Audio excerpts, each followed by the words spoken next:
I'm an educator, and these are the things I learned after finishing the academic year.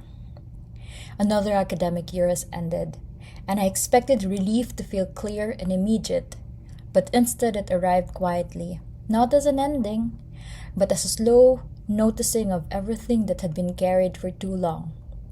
This year did not feel linear. It felt like holding multiple tensions at once, between what I hoped teaching could be, what students were ready or willing to engage with, and what the system quietly rewards.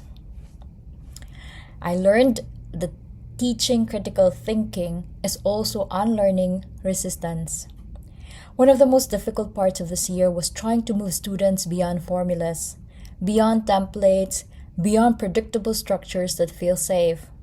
I tried to encourage more critical thinking, more independence in writing, more authenticity in thought, but I also encountered something else, a quiet resistance, not always direct, sometimes subtle, in the return to formula and hesitation towards abstraction, in the preference for certainty over exploration. And I came to understand that this resistance was not simply a refusal. It was familiarity protecting itself. Because formula feels safe when thinking feels uncertain. I learned that students' anxiety around grades shapes how learning happens. There were moments when learning itself was no longer the central focus. Grades became the center of gravity, marks, percentages, outcomes. And I found myself not only teaching writing, but also managing fear, reassuring students, calming urgency, reframing mistakes. Because for many of them, assessment is not neutral. It carries pressure, identity, expectation. And sometimes that anxiety quietly pushes back against risk-taking. Because experimentation feels unsafe when evaluation feels absolute. I learned the weight of constant checking blurred my boundaries. Perhaps the most exhausting part of this year was not just teaching in the classroom. It was what continued after. Checking output, rereading submissions, marking late into the night, returning to work even when the day had already ended, until the boundary between work and rest became unclear, not because I intended it, but because the volume of care required made it continuous, and I slowly realized I was not switching off, only shifting intensity.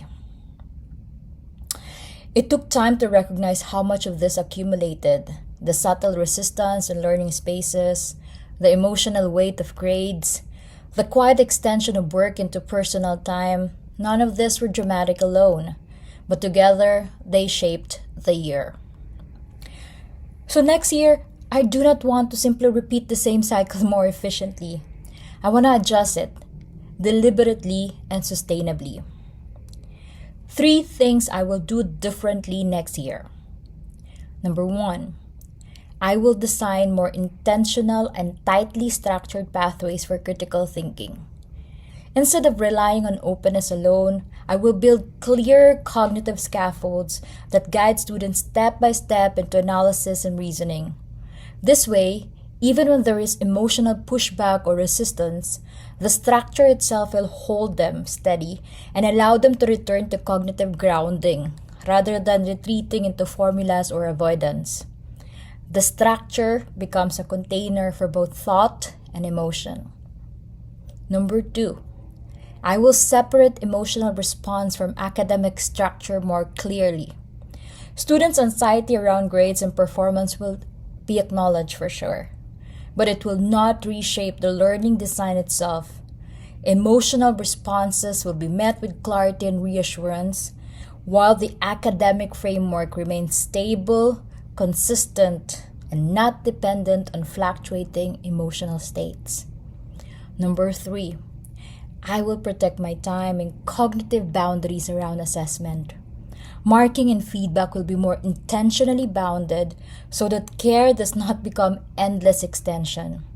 Not every output requires deep reprocessing, and not every evening belongs to work.